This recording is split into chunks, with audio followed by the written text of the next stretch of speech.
같이 기도함으로 새벽 기도 시작하겠습니다. 하나님, 오늘도 하나님 말씀을 듣습니다.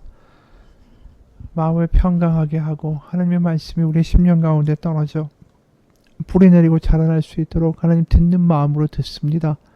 하나님 알려주시고 또 오늘 살아갈 수 있는 새 힘과 하나님의 빛을 보여주옵소서.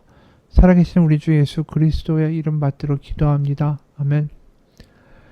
오늘 말씀 예레미야 46장 13절에서 28절입니다. 예레미야 46장 13절에서 28절까지의 말씀입니다. 바벨론의 느부갓네살 왕이 와서 애굽 땅을 칠 일에 대하여 선지자 예레미야에게 이르신 여호와의 말씀이니라. 너는 애굽에 선포하며 믹돌과 놋과 다바네스에 선포하여 말하기를 너희는 굳건히 서서 준비하라. 네 사방이 칼에 삼키웠느니라. 너희 장사들이 쓰러짐은 어찌함이냐. 그들이 서지 못함은 여호와께서 그들을 몰아내신 까닭이니라. 그가 많은 사람을 넘어지게 하심에 사람이 사람 위에 넘어지며 엎드려지며 이르되 일어나라. 우리가 포악한 칼을 피하여 우리 민족에게로 우리 고향으로 돌아가고자 하도다. 그들이 그곳에서 부르짖기를 애굽의 바로왕이 망하였도다. 그가 기회를 놓쳤도다. 만군의 여호와라 일컫는 왕이 이르시되 나의 삶으로 맹세하노니 그가 과연 산들 중에 다볼같이 해변의 갈멜같이 오리라. 애굽에 사는 딸이여, 너는 너를 위하여 포로의 짐을 꾸리라. 노비 황무하며 불에 타서 주민이 없을 것임이라. 애굽은 심히 아름다운 암송아지일지라도 북으로부터 쇠파리 떼가 줄곧 오리라. 또 그 중에 고용꾼은 살진 수송아지 같아서 돌이켜 함께 도망하고 서지 못하였나니 재난의 날이 이르렀고 벌받는 때가 왔음이라. 애굽의 소리가 뱀의 소리 같으니 이는 그들의 군대가 벌목하는 자같이 도끼를 가지고 올 것임이라. 여호와의 말씀이니라. 그들이 황충보다 많아서 셀 수 없으므로 조사할 수 없는 그의 수풀을 찍을 것이라. 딸 애굽이 수치를 당하여 북쪽 백성의 손에 부침을 당하리로다. 만군의 여호와 이스라엘의 하나님께서 말씀하시니라. 보라, 내가 노의 아몬과 바로와 애굽과 애굽 신들과 왕들 곧 바로와 및 그를 의지하는 자들을 벌할 것이라. 내가 그들의 생명을 노리는 자의 손, 곧 바벨론의 느부갓네살 왕의 손과 그 종들의 손에 넘기리라. 그럴지라도 그 후에는 그 땅이 이전같이 사람 살 곳이 되리라. 여호와의 말씀이니라.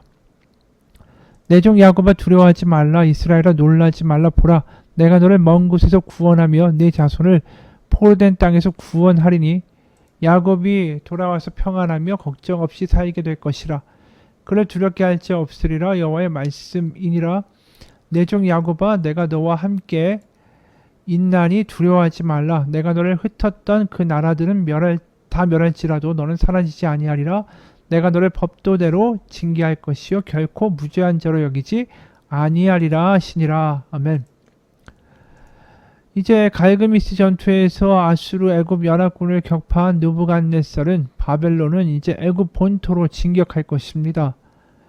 그게 13절이죠. 바벨론의 느부갓네살 왕이 와서 애굽 땅을 칠 일에 대하여 선지자 예레미야에게 이르신 여호와의 말씀이라.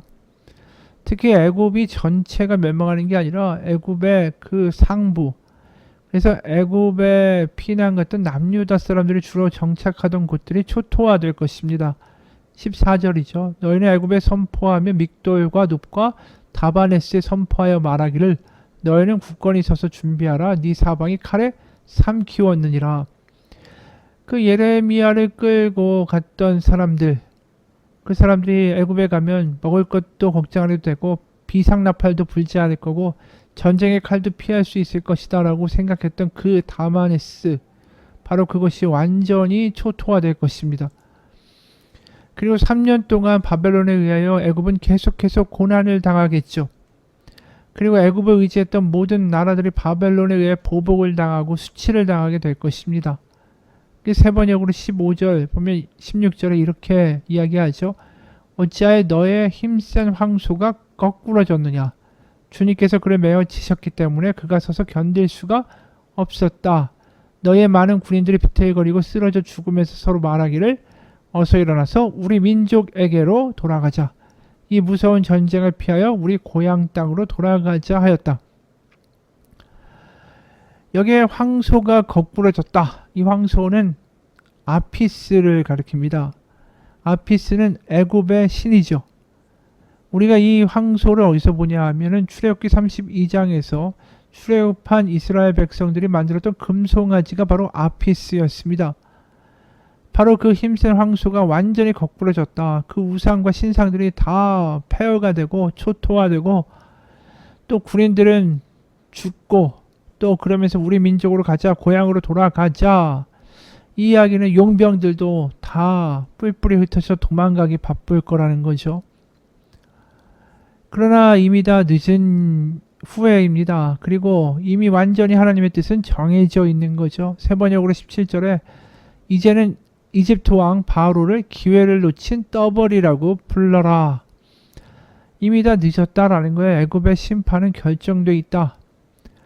그러니까 사람들은 여전히 애굽을 의지하려고 하고 여호야김 그 왕의 정권은 친애굽으로 완전히 기울어져 있는데 예레미야 입을 통하여 나오는 말은 완전히 바로를 희롱하는 거죠. 기회를 놓친 떠벌이다. 말만 근사할 뿐이지 바벨론에 의하여 아무런 힘도 쓰지 못하는 허풍선이 지나지 않다. 이 예레미야의 말씀을 듣는 남유다 사람들이 얼마나 기겁할 이야기입니까? 바벨론을 미워하고 애굽을 붙자, 애굽을 지지하자, 애굽을 우리 살려줄 거다 라고 하는 사람들에게 완전 충격적인 말을 하는 거죠. 파라오, 바로를 보고 떠벌이, 허풍선이라고 말하니까. 그러면서 18절에 만군의 여호와라 일컫는 왕이 이르시되, 진짜 왕이 따로 있으시다라는 거죠. 애굽은 왕이 아니고 바벨론도 왕이 아니고 진정한 왕이 이르시되 나의 삶으로 맹세하노니 그가 과연 산들 중에 다볼같이 해변의 갈멜같이 오리라. 그는 북쪽에서 내려오는 느부갓네살의 군대죠. 다볼과 갈멜같이 온다라는 것은 이게 다 산입니다. 근데 이 가나안에 있는 산인데 높은 산이 아니에요. 해발 500m 정도밖에 안 되는 낮은 산이지만 주변이 다 평야 지대이기 때문에 멀리서도 그 산이 너무나도 확 보입니다. 그것처럼 느부갓네살을 통한 하나님의 심판이 너무나도 명약관화하게 임할 것입니다. 그리고 수많은 사람들이 무력하게 죽겠죠. 19절, 20절 애굽에 사는 딸이여 너는 너를 위하여 포로의 짐을 꾸리라. 노비 황무하며 불에 타서 주민이 없을 것임이라. 애굽은 심히 아름다운 암송아지일지라도 북으로부터 쇠파리 떼가 줄곧 오리라. 아무리 아름다운 여인의 자태를 가지고 있고 심히 아름다운 암송아지 같다고 사람들에게 추앙을 받고 떠받들려 있다 할지라도 결국은 다 똥통에 빠질 것이다. 결국 쇠파리 떼들이 몰려올 것이다. 이런 이야기죠. 그래서 21절에 보면 고용꾼은 살찐 수송아지 같아서 돌이켜 함께 도망하고, 이것도 다시 용병의 이야기입니다. 그러면 다 도망가고 나서 완전히 유린당하는 일만 남은 거예요. 애굽은 22절 세번역 적들이 군대를 거느리고 밀어닥치며 그들이 벌목하는 사람들처럼 도끼를 들고 이집트를 치러 들어오면 이집트는 소리를 내며 도망치는 뱀처럼 달아날 것이다. 그러니까 하나의 뱀에 지나지 않는다라는 거죠. 이게 정말 도망치는 뱀과 같다. 원래 이 애굽을 상징하는 게 뱀하고 관련이 많습니다. 파라오의 그 가면에도 독수리와 뱀이 새겨져 있고요. 그리고 나일강 자체가 꾸불꾸불 흐르는 모양을 뱀과 같다라고 표현하죠. 그래서 출애굽 때부터 이 뱀하고 관련된 존재가 애굽이었고, 특히 애굽이 이스라엘을 타락시켜서 완전히 우상 숭배의 나라로 만들어 놓은 것을 보고 이 원수 대적이라고 하나님이 지난 시간에 이야기하시지 않습니까? 그리고 우리가 창세기에서도 뱀이 아담과 하와를 꼬드기죠. 그것처럼 애굽이 그런 존재였던 거예요. 뱀과 같은 존재. 그렇기 때문에 하나님이 완전히 이들을 벌하고 부수고 징벌하시겠다라고 말씀하시는 거죠. 바로 하나님이 아끼시는 존재, 하나님이 정말 하나님을 사랑하고 이웃을 사랑하기에 약육강식의 세상이 아닌 하나님을 기쁘시게 하는 서로를 돌보는 세상을 만들려고 심으신 포도나무인 그 이스라엘 백성을 완전히 꼬드겨 놓고 망가뜨려 놓은 존재가 애굽이기 때문입니다. 세 번역으로 25절 나 만군의 주 이스라엘의 하나님이 말한다. 보아라, 내가 테베의 신 아몬에게 벌을 내리고 바로와 이집트와 그 나라의 신들이나 왕들에게도 벌을 내리고 바로뿐만 아니라 그를 의지하는 사람들에게도 벌을 내리겠다. 내가 그들의 목숨을 노리는 바벨론 왕 느부갓네살과 그 부하들의 손에 그들을 넘겨주겠다. 그러나 그런 다음에도 그 땅에는 다시 예전처럼 사람이 살게 될 것이다. 나 주의 말이다. 하나님의 심판이 엄중하긴 하지만 애굽을 완전히 패망시키시지는 않겠다. 이렇게 끝나고 있어요. 그러면서 야곱의 구원의 소식이 이어지죠. 27절 내 종 야곱아 두려워하지 말라. 이스라엘아 놀라지 말라.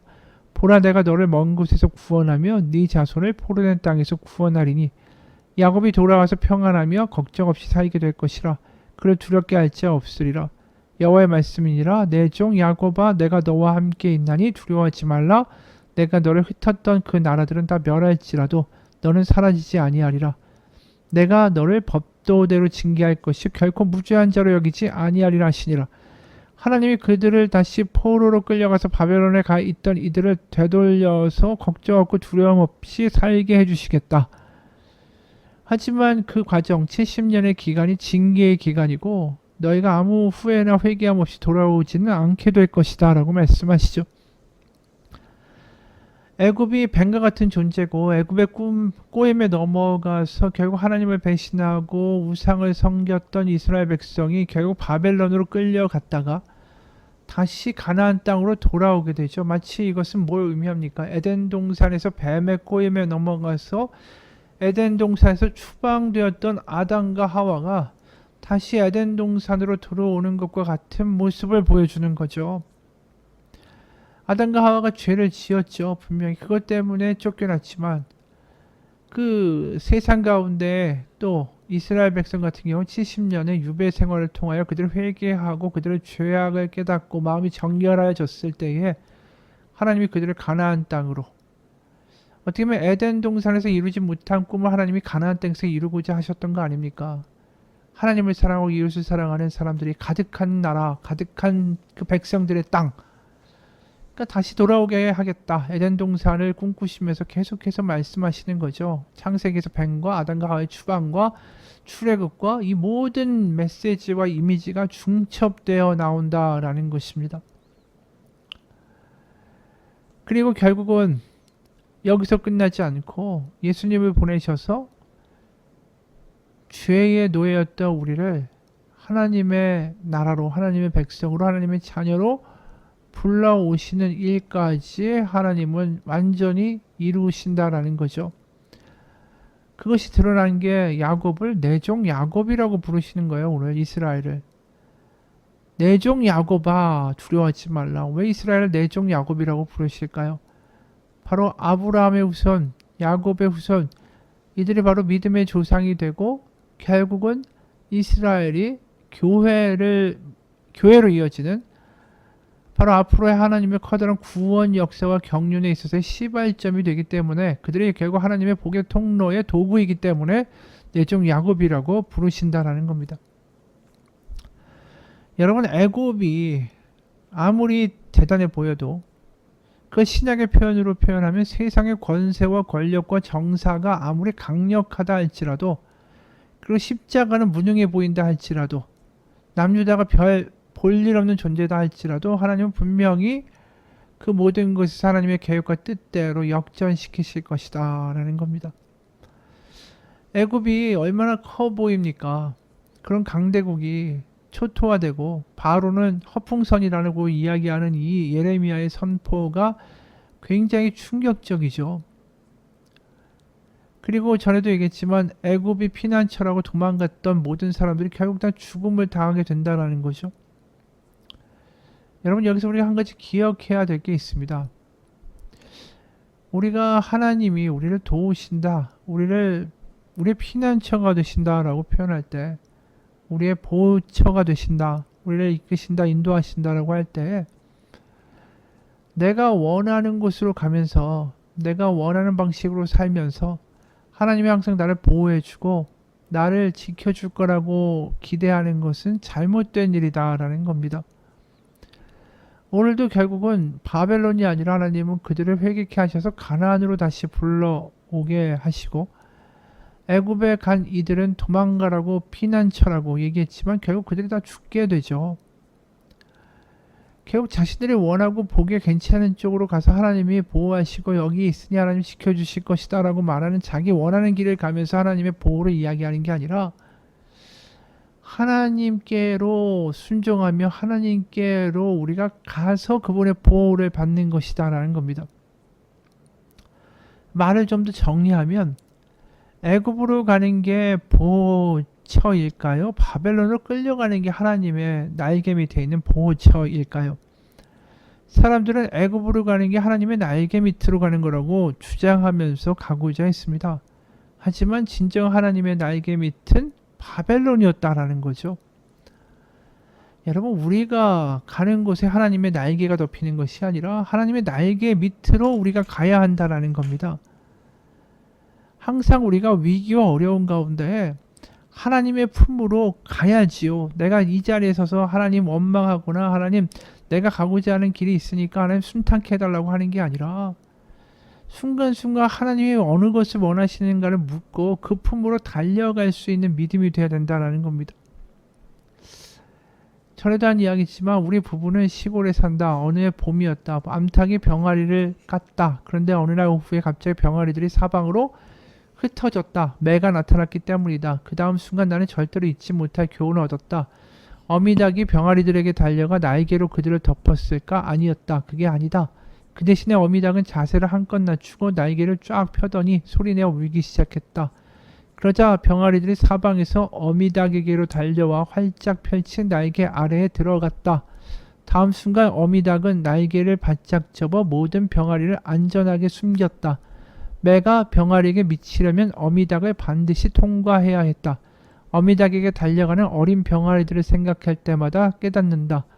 우리가 피난처로 숨어들 수 있는 곳은 하나님의 날개 아래뿐이다. 그러나 우리가 그분에게로 달려가야 한다. 흥미롭게도 예수님은 우리를 향한 자신의 사랑을 어미의 사랑에 빗대어 말하신다. 어미의 사랑에는 간과해서는 안 돼 맹렬함이 있다. 하나님은 그렇게 우리에게 깊이 그분의 마음을 쏟아내신다. 그와 동시에 우리가 그렇게 선택하면 펼쳐진 하나님의 팔을 거부할 수 있다. 그분의 품은 열려있다. 그러나 그 품이 자동적으로 우리의 피난처가 되지는 않는다. 하나님은 이리저리 뛰어다니면서 우리를 덮지 아니하신다. 하나님 이렇게 말씀하셨다. 내가 너를 보호하리라. 그러니 나에게 달려오라. 우리가 믿음으로 하나님께 달려가 그분의 날개 아래에 숨으면 원수는 하나님을 통과해야만 우리에게 미친다. 생각만 해도 큰 위로가 되지 않는가? 우리는 입술로 하나님께 달려가야 한다. 마음으로 하나님께 전심으로 가야 한다. 믿음으로 하나님께 달려가야 한다. 어미닭의 깃털 아래로 달려가는 병아리들처럼. 그러니까 지금 딱 이 모습인 거예요. 어미닭이 울고 있고 이리 오라고 이야기하잖아요. 바벨론으로 가라. 바벨론을 복속해라. 이게 하나님의 날개 품이다.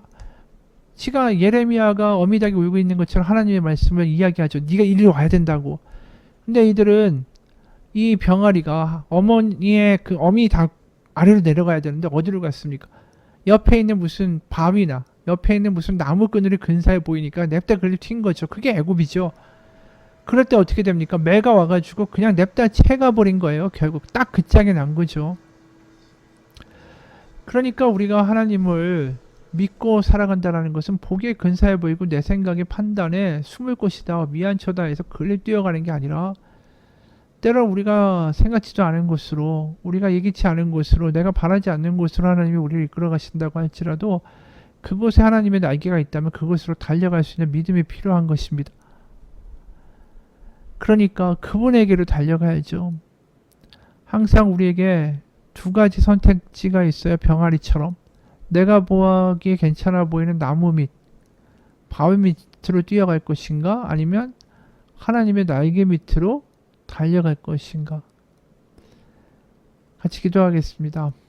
하나님, 애굽은 계속해서 꼬득입니다. 세상의 권세와 권력과 세상에 의지할 것들은 우리는 자꾸만 꼬득입니다. 인류 오면 안전할 거라고. 하지만 하나님의 날개는 우리 가운데 달려가야 하지만 때로는 그것이 믿어지지 않고 별 볼 일 없는 것 같고 무력해 보일 수도 있습니다. 하지만 어미의 날개 밑으로 오라고 외치는 그 어미의 울부짖음의 소리가 예레미야의 말인 것처럼 오늘도 하나님이 돌아오라고 나에게 오면 안전하다고 지금도 우리에게 말씀하고 계십니다. 그 하나님의 부르짖음을 듣고 귀가 열려서 하나님께 의지하고 기도하며 세상은 그걸 보면 막연하게 하나님만 믿는다고 조소할지 모르지만 수시로 하나님을 믿으며 수시로 그 날개 품으로 달려가 거기서 떠나지 않겠노라고 하나님 붙들고 맹세하며 기도하며 하나님만 바라볼 때에 하나님 분명히 우리를 지키시고 어려운 삶에서도 우리를 능히 도우실 수 있는 하나님이심을 경험케 하실 것을 믿습니다. 살아계신 우리 주 예수 그리스도의 이름 받들어 기도합니다. 아멘.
주세요.